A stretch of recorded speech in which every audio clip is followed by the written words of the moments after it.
Hey, listen. What about you? You could write something for us. Oh, no, I wouldn't know what to do. Of course you could. You could write something real nice. Hey, I'm escaping. Smart, would you come with me? You're on cleaning duties.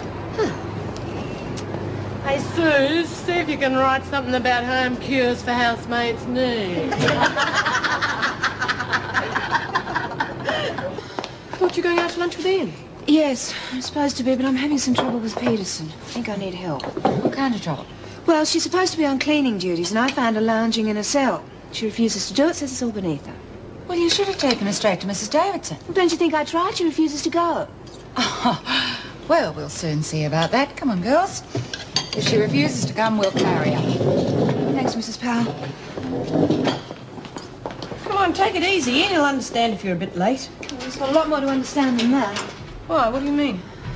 Peterson asked me how he felt about his future wife being an ex-con. Meg, I never told him. It wasn't that I was trying to hide it or anything, but I was so happy I completely forgot. Well, that's not so bad. Why don't you just leave it forgotten? I can't, Meg. It'd be worse if he found out later. I've got to tell him today. Don't worry about it. I'm sure he'll understand. Yeah. Well, that's mad. Why should a qualified doctor waste her time scrubbing floors? Exactly. I should be using my talents, not wasting them. I would have thought they could have used a bit of extra medical help around here. There's no staff doctor, is there?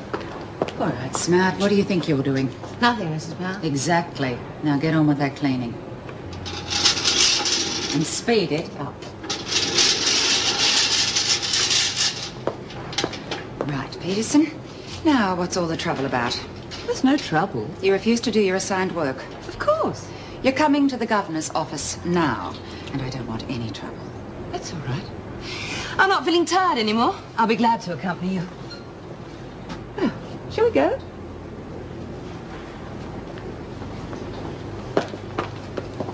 And then she refused Officer Conway's direct order to report to you. All right, pal. That'll be enough for now. I will not tolerate insubordination, Peterson. Of course not. I quite understand that. Must be very difficult for you trying to run this place and having to put up with types like Powell. That's enough. Will you be quiet? You really must learn not to interrupt.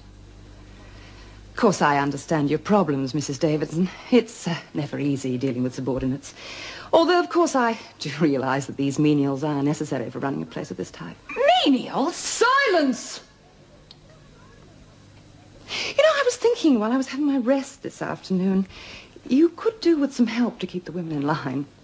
Not to mention the people who are helping you. So I've decided to help you. As a matter of fact, I find the idea of a joint venture rather challenging. I don't know what you're playing at, Peterson, but it won't work. Now, I've heard enough of your nonsense, and I demand an apology to Mrs. Powell.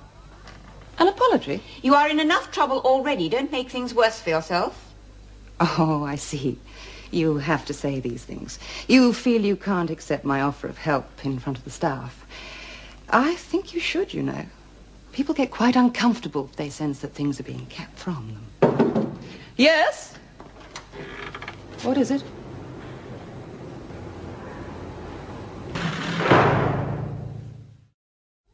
I can't see what she hopes to gain by all this. She's been acting strangely ever since the disappearance of Edwards. Yes, I know. And there was that violent outburst when she was put in the van with Murray Winter. Now, is her transfer to Barnhurst still on? Oh, Dr. Weissman must examine her before anything like that can be done. You don't honestly think she's unbalanced, do you? Oh, it's possible. Oh, she's putting on an act, I'm sure of it. She knows enough about this sort of thing to put on a damn good one with all the right symptoms. You're probably right. But we must consider the other women. She could be dangerous. Mrs. Davidson, I, for one, would like to see her out of here.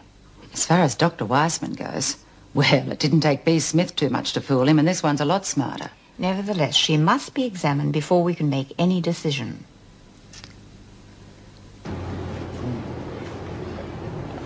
Yes. All right. Today you'll all be working on the paper. With a bit of luck, we might have the first issue out by this afternoon. No, it won't be the same without Mr. Marnie. Oh, come on, Lizzie. I thought you were excited about the paper. Yeah, stop being so gloomy. It's still worthwhile. It would be if he was still here. Why, Lizzie Birdsworth, I thought you were past fancying fellas. Must be a good song. He is. But that's got nothing to do with it. Well, just my luck to be in here after he's gone. All right. That's enough of that. There's a lot of work to do if you want the paper out today. Don't worry, Lizzie. Nothing ever good happens in life, so don't expect it and you won't get disappointed. Oh, don't listen to Miss Cheerful here. Everybody knows Mr. Monty's work was finished. And whatever happens, whether he's here or not, it's still going to be great.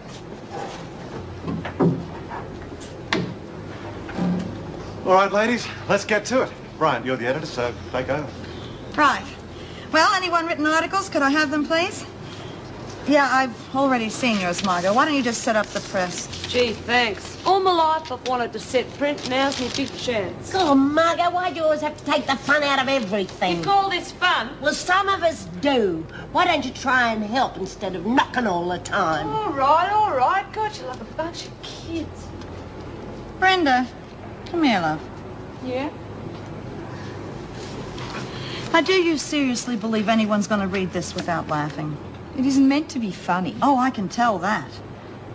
According to this, you are Rebecca of Sunnybrook Farm. And the entire world has a grudge against you. It's all true. Everything happened just like I said. I shouldn't even be in here. Yeah, I know. You're innocent. We all are. Well, okay. But don't blame me if everybody takes the mickey out of you. Did you write anything, Jude?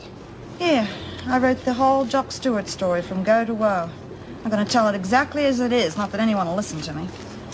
Well, let's set up the plates, huh? Oh, let me do it, Jude. I know how. Why not? Judy!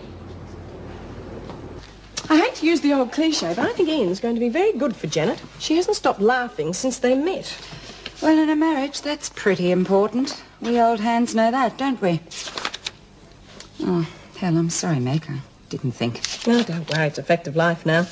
I'm getting along just fine. How was last night? Well, it was terrific, actually. I was a bit hesitant about going along with them, but they insisted. What'd you do? They dragged me off to their favourite haunt to watch some Joan Crawford movies. Was it fun? Well, yes, it was, actually. Meg, you've met my husband, haven't you? Well, only when he's been waiting at the front gate for you. I never seem to get around to it. But I've been meaning to have you home for a meal for ages. How about tonight? Oh, no, you've got plenty to do fixing up a meal for all your family. Why not someday when you've got the day off? Nonsense. What do you think I've got a grown-up daughter for? Jenny's cooking tonight. All I have to do is put the feet up, fix us a drink, and we can sit and chat. Lady of leisure, eh? Oh, yes, whenever possible. I work hard enough in this place. Well, how about it? Well, if she doesn't know I'm coming, won't that throw a spanner in the works? You don't know Jenny. She should cook for the army. Oh, we'll be having tonight's meal for a week. All right. You've twisted my arm. Great. Oh, bugger off, Margot. You've been under me feet all day. Okay, do the bloody thing yourself. I was only trying to help.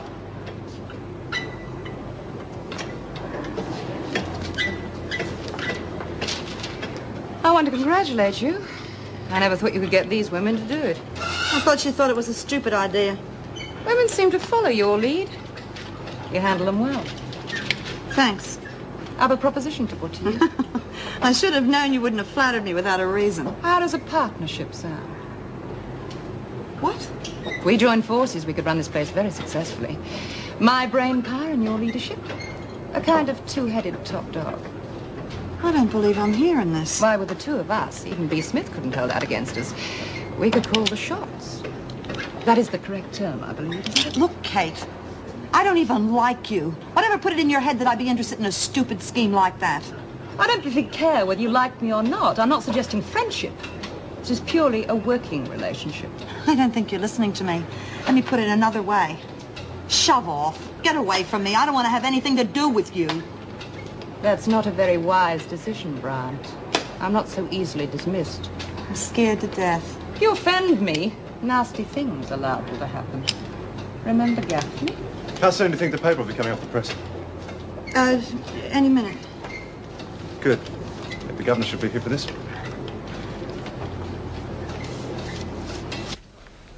Yes. Sorry to disturb you, Mrs. Davison, but the first edition of the Weekly Stir is about to come off the press. Well, that was quick work. The women have worked up quite a bit of enthusiasm. Well, it certainly seems so. I would say your help had a lot to do with it. If you're not too busy, perhaps you might like to come down for the unveiling. Well, I certainly would. Well, ladies, I understand the paper's just about ready. Yeah, we're just waiting for you, Mrs. Davidson. Let's not wait any longer then. Okay. Start her rolling, Brenda. Hey! Works.